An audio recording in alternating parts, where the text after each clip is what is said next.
Let us pray. Loving, gracious, forgiving God, you have given us so much in our lives. And you bring us here, especially on this week, what we call Holy Week, where we once again celebrate the triumphant entry of your Son Jesus into Jerusalem. So God, we ask that you open our hearts, open our minds, and help us to listen to the message you will place upon us this day. Through your humble servant, we pray. Amen. So today is what we call Palm Sunday, and this is the time when in Jerusalem, Jesus had left Bethany and was going down the Mount of Olives and going up to Jerusalem, and he was riding on a colt, which is a young donkey. And the people were so overjoyed that they were waving the palm branches. And they were shouting, Hosanna! Hosanna in the highest! Blessed is he who comes in the name of the Lord. And they were putting their cloaks and everything down on the ground. And he was riding up above them, over them, as he was heading into the gates of Jerusalem. Now, this is a huge celebration, but there was so much else going on at the same time. You see, this was the celebration, the beginning of the celebration of the Passover for the Jews. So as a result, there were thousands and thousands and thousands of people making their pilgrimage to Jerusalem because they come to Jerusalem to celebrate the Passover. And so there was so much noise going on. There was probably also a Roman procession going on because Pilate came down to Jerusalem to be there, to be that Roman presence during this feast of the Passover. And yet, Jesus was also getting thousands of people there to shout Hosanna for him. And, of course, the Pharisees weren't very happy about that, so they were telling him to quiet down his crowd because, they didn't want to alienate the Roman soldiers and everybody else. And Jesus was saying, even if they were silent, the stones would be crying out that here I am. So what I want to do is I want to share with you a little bit from different points of view, maybe some people that Jesus had encountered before he even came to Jerusalem, to hear what they were thinking, because so many people followed Jesus to Jerusalem that he had healed, that he had taught throughout his journey the last 2 years. So think of it this way. The crowds now surged into Jerusalem for the celebration of Passover. It was the high holy time, a time when something wonderful could happen in the lives of the believers. And the people came offering sacrifices and prayers and bringing their hopes and dreams. They came there to also lift up their burdens and their sorrows. All these were mingled together with the aromas of incense and sacrifice and smoke billowing toward heaven, all towards God. So, if we are a congregation, I want you to repeat this after me. Hosanna! Hosanna! Blessed is he who comes in the name of the Lord. Blessed is he who comes in the name of the Lord. Hosanna in the highest. Hosanna in the highest. Behold, the King comes. Behold, the King comes. He comes riding on a donkey. He comes riding on a donkey. Surely this is the Son of God. Surely this is the Son of God. Hosanna in the highest. Hosanna in the highest. And so let's hear from one of the people that sought Jesus out. Let's hear from Nicodemus. My name is Nicodemus. I came here to the central part of the city to be part of the usual festivals and festivities that surround the preparation for Passover. Everything must be done correctly, and I am one of those who is charged with that authority. But my heart just isn't in it. I can't seem to get the face and words of Jesus out of my mind. He is like no other prophet we have ever known, and there is something different about him. A great teacher? Perhaps. But something more. He saw into my soul. He knew my longings and my burdens. Now he has come to Jerusalem. I saw him riding on a small donkey. People were waving palm branches, and some were even throwing their cloaks in the path in front of the donkey. His disciples were shouting. People began to sing, "Behold, the King comes, the King of this kingdom." I don't think so. His kingdom would be much larger. I don't know what's in store for him here. I do know that he is in great trouble with the temple hierarchy. They want to get rid of him. He threatens their authority. And more, he challenges their faith. He is a dangerous person in their eyes. And then there was this woman, a woman at the well up in Samaria, who was there in the middle of the day when no one else would be there. And here was Jesus, who had come and talked to her, if you remember, and asked her for a drink. And it was only after that she found out that he was indeed the living water. So this woman at the well has now followed Jesus into Jerusalem. And here's what she says. "So this is Jerusalem. I've never been here before. But after the time we spent with Jesus, that miraculous day, when he told us of God's power and love for us, I had to follow him here. I have been on the outskirts of town on the Mount of Olives with some of his followers. We listened to him speak in that soft tone that seemed to comfort us. Today he rode a small donkey down the path into the city. It seemed that all Jerusalem turned out to greet him. People were stripping palm fronds in the trees and waving them like banners and shouting, 'Hosanna! Blessed is the one who comes in the name of the Lord.' Some people lined the path of the donkey with their cloaks, so that he would not step on stones or stumble. What an incredible sight! This city is so fortunate. He is the Messiah, the Anointed One, and he comes to bring them good news of peace. But, I sense something sinister here. Something's just not right. There are whispering voices and suspicious glances. The religious teachers are more in evidence than I thought that they would be. Perhaps it was only my imagination. After all, I am an outsider. Maybe it's always like this at Passover." And then there was a blind man who Jesus healed. And hear these words that the blind man says.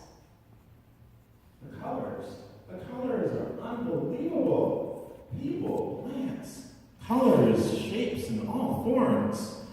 It is almost too much for me to take in. When Jesus healed me, gave me back my sight, I decided to become one of his followers. But I am nobody special. I'll never be one of his main disciples, but I will always praise God for the gift I have received through Jesus. Like the woman at the well over there, I was also at the hillside at Mount Olivet. I stood among the many that wanted to enter Jerusalem with Jesus. I have never seen the Golden City before now. I followed him down the path. He was astride a small donkey. People were waving palm branches and putting their cloaks in the pathway. It was so overwhelming. "Here comes the king," they shouted. I agreed with them. He would be the one to rule in my life. I wanted to learn more about him and the good news he brought. There is so much to see. One of the things that bothers my sight is the sense that I get that some people here don't like him. They seem to be wary of him. I've even heard some whispers of finding ways to get rid of him. But I can't be sure of that. After all, there is so much to see and so much to do. And then we have Martha of Bethany, one of Jesus' friends. And she says this, You know, we decided to spend Passover in Jerusalem this year. Even though our home is ready for the holiday, we wanted to come with Jesus to Jerusalem. There may be some way in which I can help. I know how to make preparations for meals and for accommodations and how to deal with the vendors for food. Personally, I prefer to be a background person and help in any way that I can. Lazarus wanted us to become part of the group that traveled down the path from the Mount of Olives into Jerusalem. He said it would be like a parade. I would rather have just gone into the city and begun to make arrangements for our sojourn. However, there is nothing that I would not do for my brother. So we followed Jesus down the path. He rode on a donkey. The crowds were gathering and swarming to meet Jesus, shouting and calling out to him. They waved the palm branches. It was a parade. I wondered if Jesus was pleased. Everyone seemed to love him, but he wore a look of sadness, just as though all the burdens of the people had been heaped upon his shoulders. Something is wrong. This should be a time of triumph, but it isn't. And now we hear from Mary. You can just imagine how exciting it was to march on that path to Olivet, from Olivet to Jerusalem. People were shouting out to Jesus and celebrating his presence.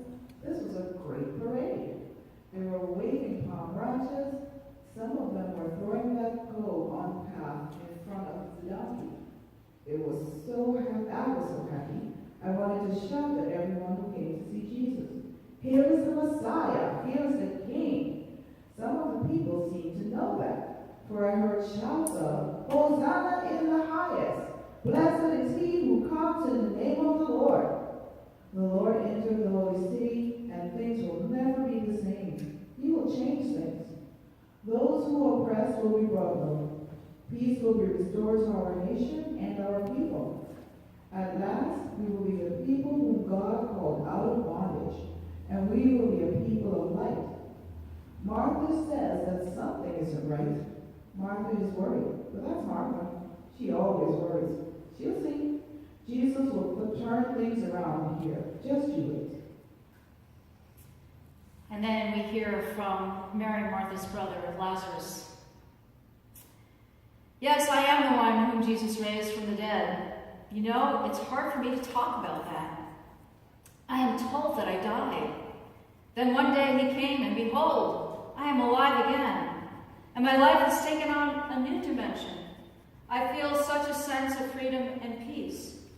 I want to walk into Jerusalem with Jesus. I want to shout at the top of my lungs, Jesus raised me from the dead. He is Messiah, the anointed one of God. I convinced Martha, the reluctant one, and Mary, the eager one, to accompany me on this journey from the Mount of Olives into the city. We would be part of a parade that would forever change the lives of all people. We would march in with the King. Jesus mounted a donkey for the trip into the city, a sure sign that the King is coming, a definite reminder of the passages in Isaiah's scroll about the King, the anointed one of God. He would ride into the city on a donkey, a beast of burden. I believe that he is the one, but the look on his face gives me concern. He looks as though he has the burdens of us all on his shoulders. He should be excited, but he looks sad. It's as though he knows something that we don't know. It makes me uneasy to see that expression. I wish I knew. Is something going to happen to him? Is there something I can do to protect him? Is this going to be his triumphal entry? Or will it be something else? I don't know what to think. I will just be grateful that I am with him. I will help him all that I can. Everything's going to be all right, I'm sure. And so we've heard these stories from some of Jesus' followers. We've heard these people who love Jesus, who are so excited because they thought that Jesus coming into Jerusalem, he was going to help all those oppressed people and set them free. Some were expecting a warrior, someone to overthrow Rome. But Jesus did it through love and peace. And because of that, He gave himself up for us, the ultimate sacrifice. So as we are so overjoyed with this procession and shouting the hosannas, we have heard more of the story. We know where this leads us. And it's hard for us to just be so thankful for the processional when we know what happens later this week. But these people were so excited, and they were going all the way from the top of the Mount of Olives, walking down into the valley to then go up to Jerusalem. And Jesus would have been on this colt, on this donkey. And going down that hill today is easy because they have a paved way, but you can't just walk down straight. It goes around and around and around like this because it's too steep to just walk down separately, straight forward. So you can imagine why having a donkey would be helpful because they're so good on the hills. And to have those people throw their cloaks down so the donkey wouldn't stumble on any of the stones, to make sure that Jesus' entry was going to be safe and that Jesus wouldn't fall off. They were so overjoyed back then, so excited. And yet, Jesus, as he was going down, he knew what was going to come. And he wept. And if you ever go to Jerusalem today, you would see halfway down the Mount of Olives a little tiny church. And it's built in the shape of a teardrop. Because they believe this is where Jesus wept for Jerusalem. But we are here at this moment where he goes down the Mount of Olives and then he goes up to Jerusalem and ready to celebrate the Passover. We have been so blessed because not only do we know the whole story, or most of the story from what we've read in the Bible, but we have been given a gift because we know that story, because we know what Jesus did for all of us. Yes, we can shout the hosannas, but we can also say thank you. We can say thank you to God. Thank you for giving us your Son, who died for all of us, and who lived for all of us, who gave us the life, the faith that we have today. We are indeed blessed people. And next week we will celebrate the resurrection. And then we can celebrate how we too are resurrected people. So as we get ready to begin this journey with Jesus on this very important week, as we head down the Mount of Olives and then up to Jerusalem, let us embrace the time that we can celebrate with Jesus for the Last Supper. And let us be there in that Garden of Gethsemane to pray with him. And let us even be there on Calvary. And next Sunday, let us be there when the stone is rolled open and we find an empty tomb. It's an incredible week, an amazing week. So much happens in so little time, and yet it's so meaningful for our entire journey of faith. Are you ready? Are you ready to journey with me? Are we ready to journey together? Are we ready and willing to